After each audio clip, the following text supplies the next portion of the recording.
Hello, नमस्कार। संकल्प ITI classes में आप सभी का स्वागत है। अपना टॉपिक चल रहा था, लास्ट जो हमने कल पढ़ा था वो है हमारे पास जितने भी ऐसी प्रकार के अपने पास संधारित्र थे, उन संधारित्रों का संयोजन हमने कल पढ़ा था। उन संधारित्रों का संयोजन हमने पढ़ा था। ठीक है, आज नेक्स्ट टॉपिक लेके आएंगे। चैप्टर था हमारे पास एसी थ्योरी। चैप्टर कौन सा था? AC theory. आज आपके पास जो नया टॉपिक होगा वो होगा शुद्ध धारितीय परिपथ। ठीक है, शुद्ध धारितीय या प्योर कैपेसिटिव सर्किट। शुद्ध धारितीय परिपथ, जिसको इंग्लिश में बोलेंगे pure capacitive circuit. Pure capacitive circuit यानी कि शुद्ध सर्किट, शुद्ध परिपथ वह परिपथ कौन सा है जिसमें शुद्ध धारितीय प्रवाहित होती हो, उसमें रेजिस्टेंस का मान शून्य हो। तो इस प्रकार का परिपथ वही परिपथ होगा जिसमें केवल और केवल क्या जुड़ा होगा? संधारित्र जुड़ा होगा। जिसमें केवल और केवल क्या जुड़ा होगा? संधारित्र जुड़ा होगा। जिस प्रकार से हमारे पास ये क्या है? कैपेसिटर है, और इस कैपेसिटर को किससे जोड़ देते हैं? वोल्टेज सप्लाई से जोड़ देते हैं। अब यह जो परिपथ है इसमें रेजिस्टेंस का मान शून्य है। इसमें किसका मान शून्य है? रेजिस्टेंस का मान शून्य है, इसलिए शुद्ध धारितीय परिपथ कहलाए। इसकी जो कैपेसिटेंस है वो प्योरली होगी। कौन सी होगी? प्योरली होगी। ठीक है, ये होता है केवल आदर्श के डायग्राम के लिए, और आदर्श कोई चीज अपने आप में होती नहीं है। ये होता है केवल थ्योरेटिकल होता है। ठीक है, ये कौन सा होता है? केवल थ्योरेटिकल होता है। प्रैक्टिकल रूप से इसमें कुछ न कुछ रेजिस्टेंस अवश्य होता है, कुछ न कुछ प्रतिरोध इसमें अवश्य होता है। जैसे चालक तार है, इसमें कुछ इसका कुछ प्रतिरोध होता है। कैपेसिटर है, इसका कुछ ना कुछ प्रतिरोध हो जाता है। इसलिए प्रैक्टिकल रूप से ये क्या है? इसमें कुछ ना कुछ प्रतिरोध होता है, लेकिन थ्योरेटिकल रूप से इसके अंदर कोई भी प्रतिरोध नहीं होता है। ठीक है, तो इसमें लिखो शुद्ध धारितीय परिपथ की एडिंग डालो। इस डायग्राम को बनाओ। इस डायग्राम के नीचे लिखो ऐसा परिपथ जिसमें केवल संधारित्र जुड़ा हो। ऐसा परिपथ जिसमें केवल संधारित्र जुड़ा हो,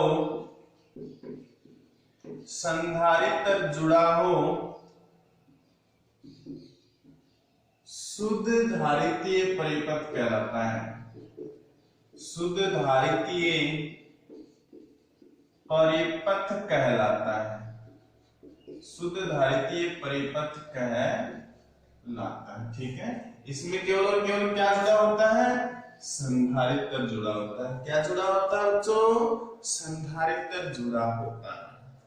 अब देखो, इसमें जो विद्युत धारा होती है, इसमें विद्युत धारा वोल्टेज से 90 डिग्री पिछड़ जाती है। 90 डिग्री पिछड़ जाती है। तो कितने डिग्री पिछड़ जाती है अभी? 90 डिग्री। इसमें विद्युत धारा वोल्टेज से 90 डिग्री पिछड़ जाती है। कितने डिग्री पिछड़ जाती है? जैसे हम इसका वैनारिक बनाते हैं तो ये आई है हमारे पास, ये क्या है वोल्टेज, तो ये कितने डिग्री पिछड़ा होता है 90 डिग्री पिछड़ा होता है। ठीक है, ये धारा और वोल्टेज के मध्य क्या बना हुआ है व्यनारिक बना हुआ है, कितने डिग्री का 90 डिग्री का बना हुआ है। ठीक है, तो नेक्स्ट लाइन लिखो, इसमें विद्युत धारा वोल्टेज से 90 डिग्री पिछड़ जाती है। एक इसका जो 90 डिग्री पिछड़ती है उस दौरान इसमें दो सूत्र बनते हैं, लिख लिया भाई इसको।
ये हो गया हमारे पास वोल्टेज था 0, ये हमारे पास क्या समय।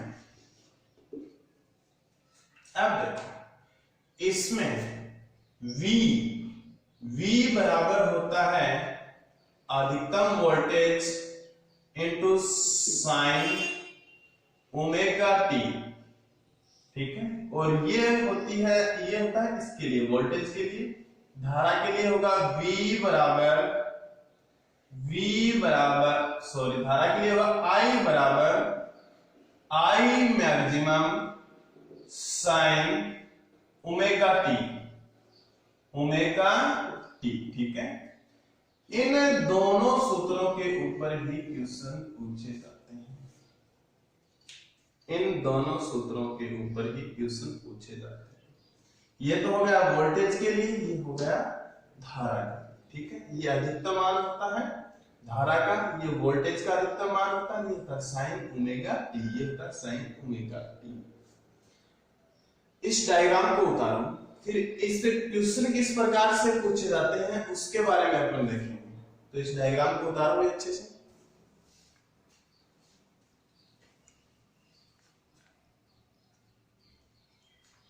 इसमें क्वेश्चन किस प्रकार से पूछे जाते हैं वो देखेंगे।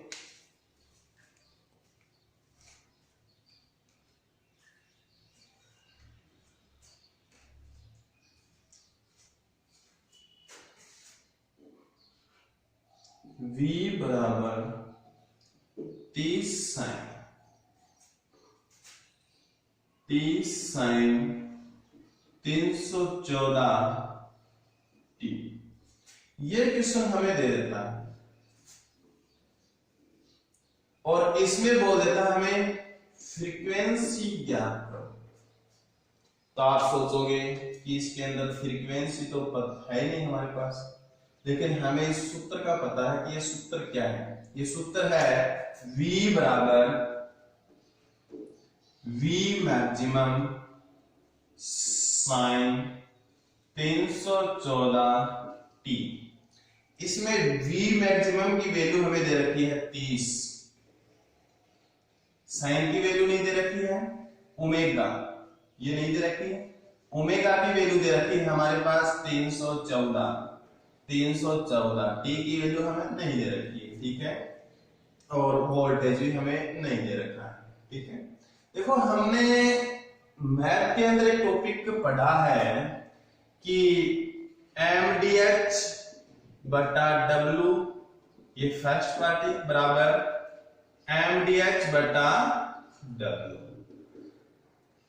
तो इसमें जो राशियां जिस राशि का मान दे रखा होता है केवल उसी का यूज किया जाता है, इसके अलावा जिसका मान नहीं देते हैं उसको अपन यूज नहीं करते हैं। ठीक उसी प्रकार से इसमें भी होता है, जिसका मान दे रखा हो और जिस मान की हमें आवश्यकता है उसी का यूज करेंगे, इसके अलावा जो मान है उसको हम यूज नहीं करेंगे। तो हमें सबसे पहले एफ पता लगाना पड़ेगा कि कहां से आएगा। हमें पता है, पीछे हमने पढ़ा है, ओमेगा बराबर होता है 2 पाई एफ। इस सूत्र को याद रखना पड़ेगा कि ओमेगा बराबर क्या होता है 2 पाई एफ। तो हमें ओमेगा की वैल्यू दे रखी है भैया, यहाँ पे ये किसकी वैल्यू है, ओमेगा की वैल्यू। तो ये है 314 बराबर 2 गुणा एफ 5 की वैल्यू 22/7 या 3.14 होती है। हमेशा के लिए यही होती है, फाई की वैल्यू जो होती है 22/7 या 3.14 होती है। तो 5 के स्थान पे अपन रख देते हैं 3.14 इंटू एफ। अगर हम एफ फ्रीक्वेंसी निकालते हैं, अगर हम फ्रीक्वेंसी निकालेंगे तो ये हो जाएगा हमारे पास, इसके जो गुणा में है वो इसके क्या चला जाएगा, भाग में चला जाएगा। तो 2 इंटू 3.1 सॉरी, तो 314 बटे भाग में चला जाएगा ना, 2 इंटू 3.14। अब इसको काट दो भाई, यहां से अपन अगर पॉइंट हटाएंगे तो यहां पे हो जाएंगे 100। क्यों हो जाएंगे 100? क्योंकि पॉइंट के आगे कितने अंक हैं, उतने ही शून्य ऊपर लगा देते हैं। 314 से 314 कैंसिल हो जाते हैं, 2 का भाग 100 में देंगे तो कितनी बार जाएगा, 50 बार जाएगा। तो फ्रीक्वेंसी बराबर कितनी आ गई हमारे पास, 50 इस प्रकार से क्वेश्चन पूछे जाते हैं एग्जाम में। बिल्कुल सिंपल सा है, हमें ये इससे संबंधित जो सूत्र है उसको याद रखना होगा। ओमेगा बराबर क्या होता है 2 पाई एफ, इस सूत्र को भी याद रखना होगा। अगर ये सूत्र ही याद नहीं होगा तो अपन इस क्वेश्चन को नहीं निकाल सकते हैं, ठीक है। तो इसको उतार लो, सूत्र को उतार लो, किस प्रकार से क्या चीज पूछी गई है और इसका सॉल्यूशन क्या है, फाई का मान कितना होता है, ये सारी चीजें उतार लीजिएगा। और इसके बाद नेक्स्ट क्वेश्चन एक और करवाएंगे आपसे, घबराने की आवश्यकता नहीं है। कई बार यहाँ पे +5 भी दे रखा होता है, तो घबराने की आवश्यकता नहीं होती है कि कई बार सर आपने +5 तो बताया नहीं, क्योंकि +5 इसमें था नहीं। +5 का मतलब कितना है, यहाँ पे कितनी डिग्री का फेज अंतर है, कितनी डिग्री का फेज अंतर होता है, वो फेज अंतर भी दिया होता है। तो बच्चे कंफ्यूज हो जाते हैं कि सर ने हमें तो फेज अंतर के बारे में बताया नहीं, सूत्र में लिखा ही नहीं, ठीक है। तो अगर फ्रीक्वेंसी पूछेगा तो केवल और केवल इसकी आवश्यकता होगी, ओमेगा की आवश्यकता होगी, इसके अलावा इसमें किसी की भी आवश्यकता नहीं होगी, ठीक है। नेक्स्ट क्वेश्चन जिसमें करवाएंगे उसमें फेज अंतर दिया होगा, फाई का मान दिया होगा। नेक्स्ट क्वेश्चन है हमारे पास,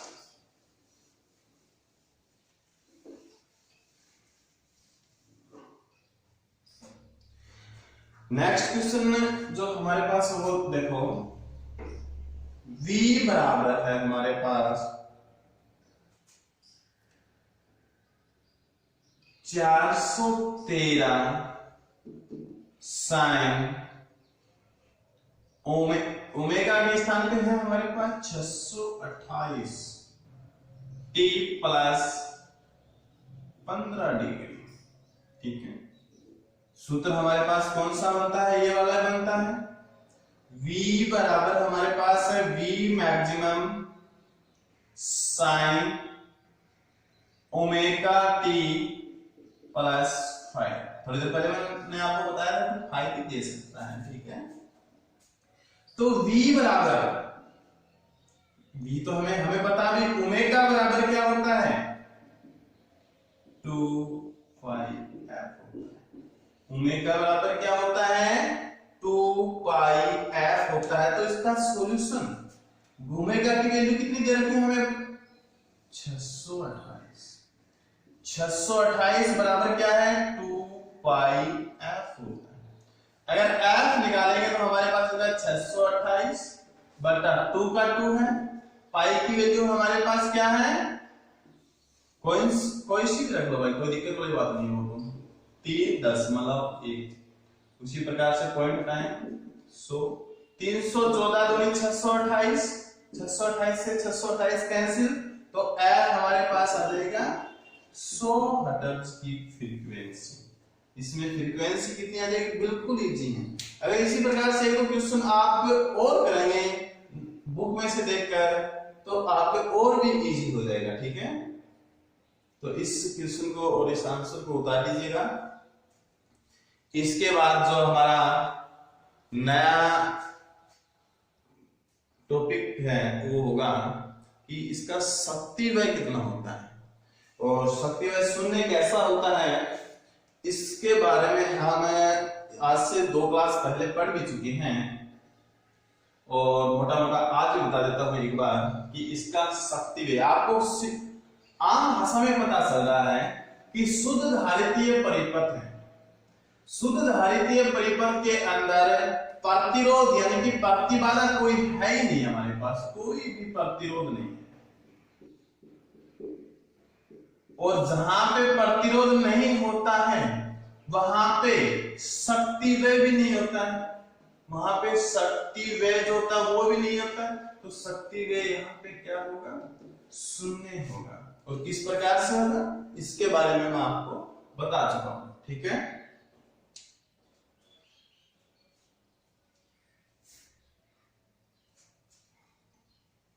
उतार लिया इसको, चलो मैं मिटा देता हूं।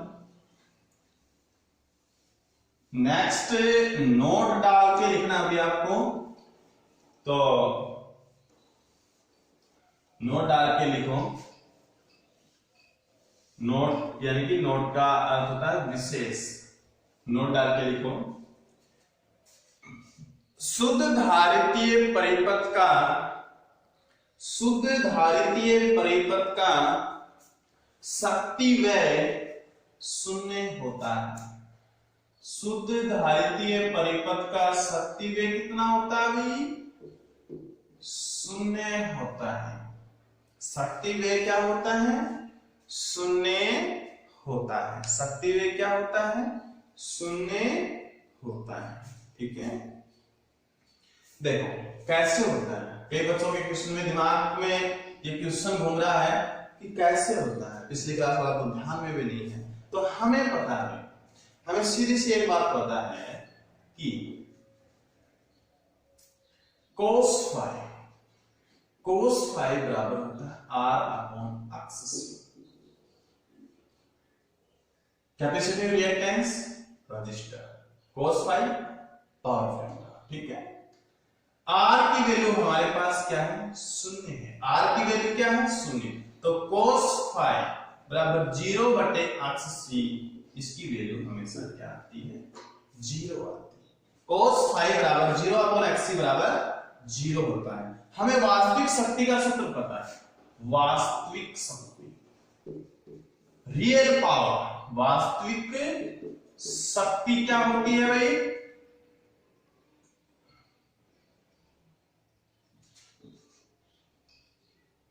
V इंटू आई इंटू cos फाई, यानी कि P बराबर V इंटू आई इंटू cos फाई होता है, ठीक है। यहाँ पे हम RMS में पढ़ रहे हैं सारे मान, तो यहाँ पे RMS वैल्यू भी अपन इंगित कर सकते हैं। तो P बराबर हो जाएगा V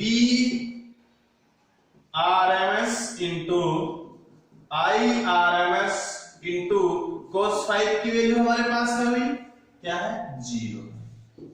अगर इन सारों को अपन 0 से मल्टीप्लाई करेंगे, सभी को मल्टीप्लाई करने पर क्या आंसर आएगा, 0। तो P बराबर हमारे पास शून्य यहां से आया, कहां से आया, ये यहां से आया, ठीक है।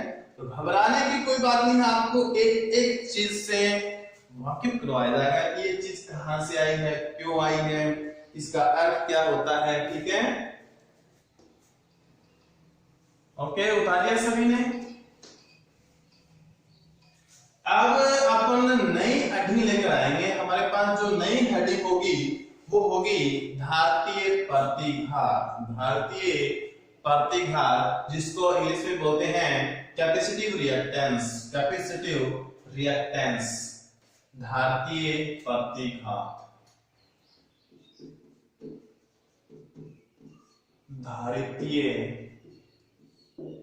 प्रतिघात, कैपेसिटिव रिएक्टेंस।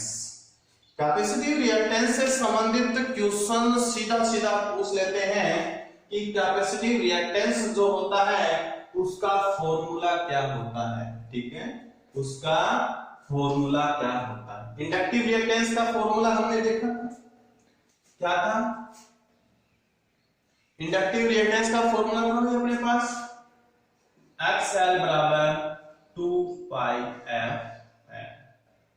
2 पाई f है इंडक्टिव रिएक्टेंस। और इंडक्टर के अंदर हमारे पास जो इंडक्टिव रिएक्टेंस थी उसका फॉर्मूला था XL बराबर 2 पाई FL। ठीक है, इसी प्रकार से हमारे पास कैपेसिटिव रिएक्टेंस के अंदर, धारितीय प्रतिघात के अंदर सूत्र हो जाएगा अक्स C बराबर हो जाएगा 1/2 पाई FC। यहाँ पे C है, ये C कहां से लिया गया है? क्योंकि ये कैपेसिटेंस का मान है, धारिता का मान है। यहाँ पे L क्यों लिया गया था भाई? क्योंकि यह इंडक्टर था। क्या था? इंडक्टर था। ठीक है, तो इन सारी बातों की अगर आप तुलना करके याद करेंगे तो आपको ज्यादा याद होगा, कोई कंफ्यूज पैदा नहीं होगा। इसीलिए एक जो मिलती जुलती राशियां होती हैं या मिलते जुलते जो एग्जांपल्स होते हैं, मिलते जुलते जो सूत्र होते हैं, मिलते जुलते जो टॉपिक होते हैं, उनकी तुलना कर लीजिएगा।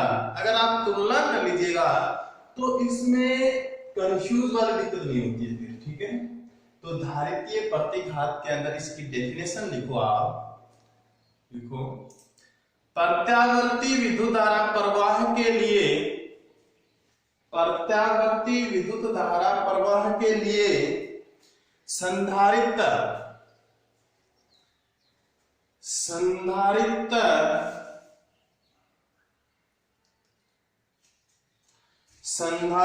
द्वारा किया जाने वाला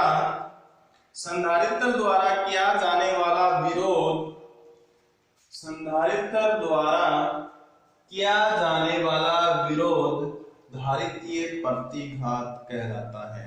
क्या कहलाता है भाई? धारितीय प्रतिघात कहलाता है। और ये जो धारितीय प्रतिघात है, कैपेसिटिव रिएक्टेंस है, ये कब तक होता है?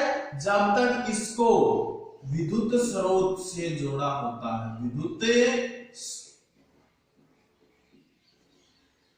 जब तक यह है विद्युत स्रोत से जुड़ा होता है, विद्युत स्रोत से जुड़ा होता है, तभी इसमें क्या होगी? कैपेसिटिव रिएक्टेंस होगी, अन्यथा इसमें कैपेसिटिव रिएक्टेंस नहीं होगी। तो नेक्स्ट लाइन में लिखो, ये लिखवाने वाला हूं। नेक्स्ट लाइन में लिखो, संधारित्र में धारितीय प्रतिघात, संधारित्र में धारितीय प्रतिघात तभी तक विद्यमान रहता है जब तक उसको एसी स्रोत से जोड़कर रखा जाता है। जब तक उसको एसी स्रोत से जोड़कर रखा जाता है। अगर उसको एसी स्रोत से नहीं जोड़ते हैं तो उसमें विद्युत धारा प्रवाह नहीं होगी, और जिसमें विद्युत धारा प्रवाह नहीं होगी उसका जो रेजिस्टेंस होता है वो क्या हो जाता है? अनंत हो जाता है। और धारितीय प्रतिघात क्या हो जाए? इसमें नहीं होगा। ठीक है, उतार लिया अभी इसको। हाँ, इसके नीचे इसका फॉर्मूला उतारो। अक्स C बराबर होता है 1/2 पाई FC। ये होती है कैपेसिटिव रिएक्टेंस, दो होता ही है पाई का, आपको पता ही है। एफ फ्रीक्वेंसी है, सी क्या है, कैपेसिटेंस है, धारिता होती है, ठीक है।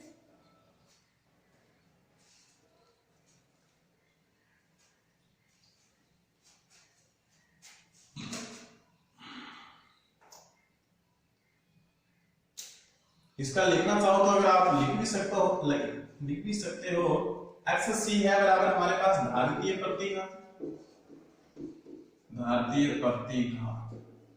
इसको ओम में देखते हैं अपन। एफ है फ्रीक्वेंसी हमारे पास होती है हर्ट्ज में, सी है धारिता, और धारिता हम मापते हैं हमेशा फैराड में, ठीक है। इसके बारे में आप लिख भी सकते हो क्योंकि ये चीज काम आने वाली है।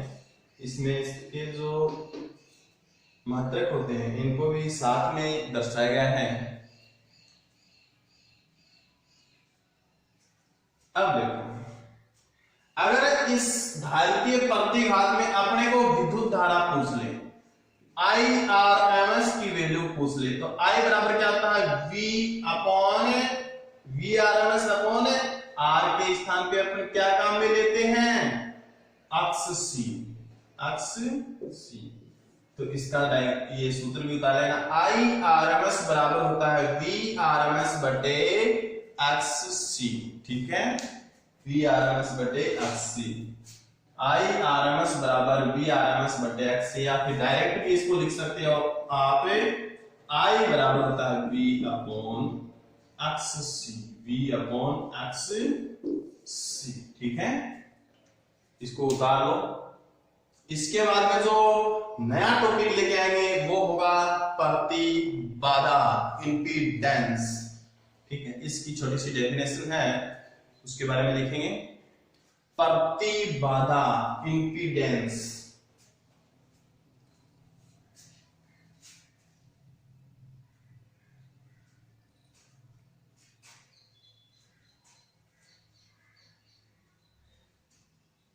प्रतिबाधा उतारिए अभी, ठीक है। मैं इसको मिटा देता हूं। नया जो टॉपिक होगा वो हमारे पास है प्रतिबाधा, इंपीडेंस। इसके इंग्लिश के नाम जरूर याद रखना है ना, प्रतिबाधा, इंपीडेंस जिसको बोलते हैं, इंपीडेंस। प्रतिबाधा से पता चलता है, यानी कि उसमें जो विद्युत धारा प्रवाहित होती है उसका जो विरोध करता है वो क्या होता है भाई, प्रतिबाधा होती है। जिस प्रकार से प्रतिरोध था हमारे पास, प्रतिरोध क्या था,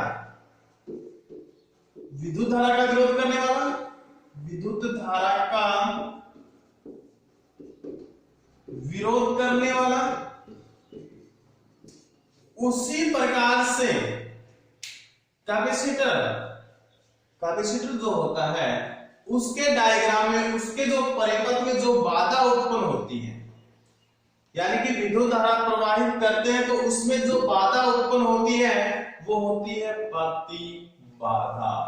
वो क्या होती है भाई, प्रतिबाधा। तो प्रतिबाधा की डेफिनेशन लिखो, एसी परिपथ में विद्युत धारा प्रवाह के लिए, एसी परिपथ में विद्युत धारा प्रवाह के लिए विद्यमान कुल अवरोध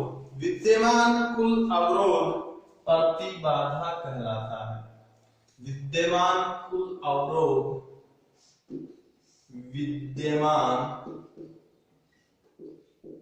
अवरोध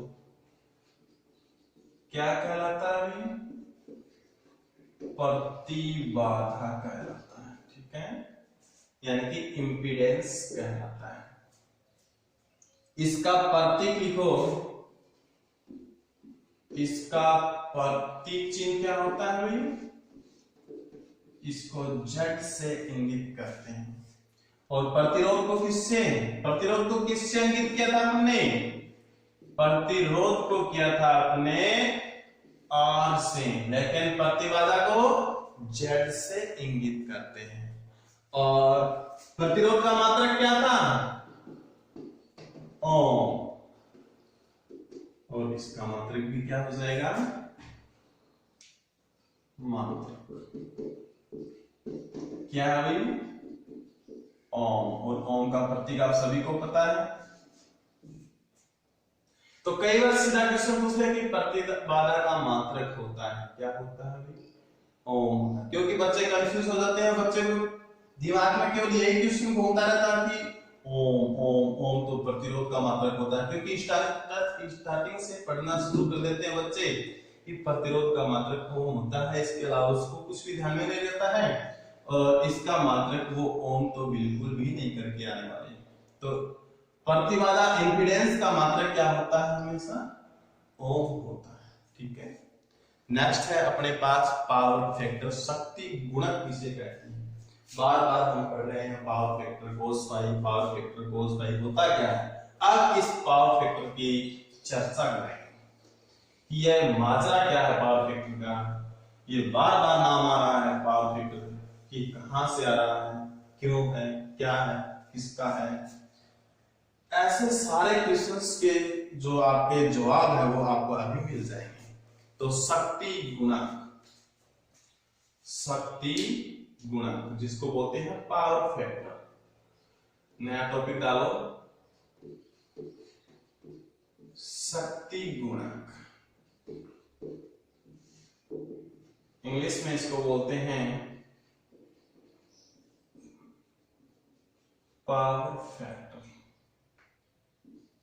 इसकी शॉर्ट फॉर्म होती है पीएफ, पावर फैक्टर। ठीक है।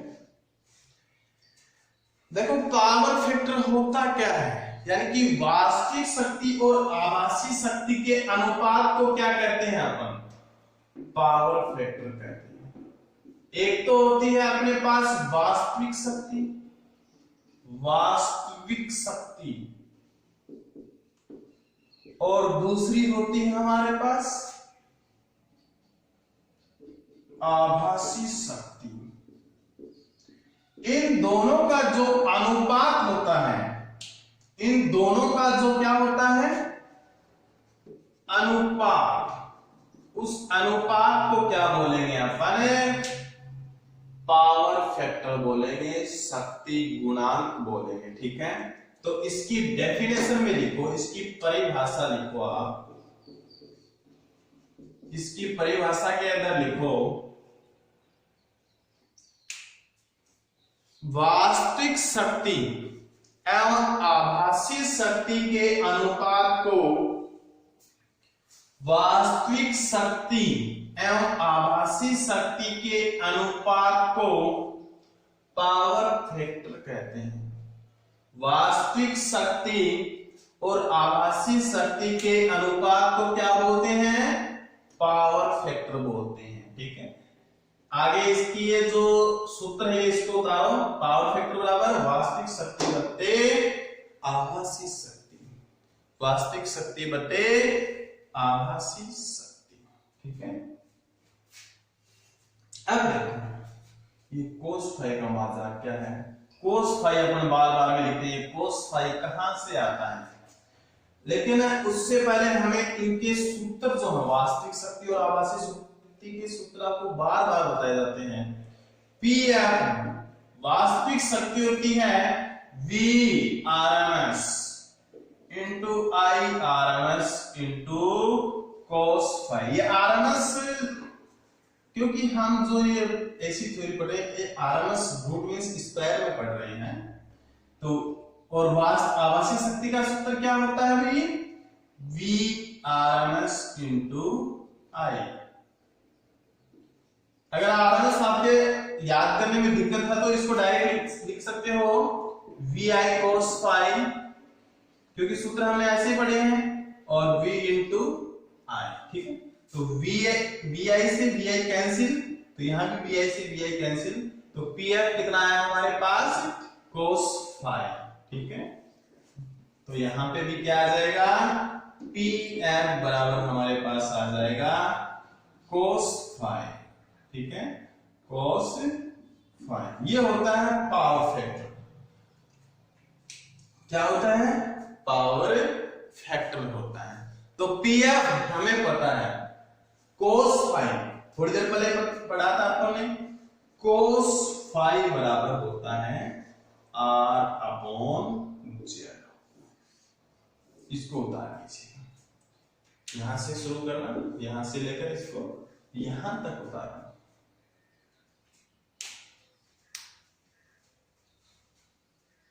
ठीक है, बिल्कुल अच्छे से पढ़ना भी इन सभी चैप्टरों को, और जितने अच्छे से पढ़ोगे उतना ही अच्छा आपके लिए लाभदायक होगा। तो आज के लिए इतना ही काफी है। धन्यवाद।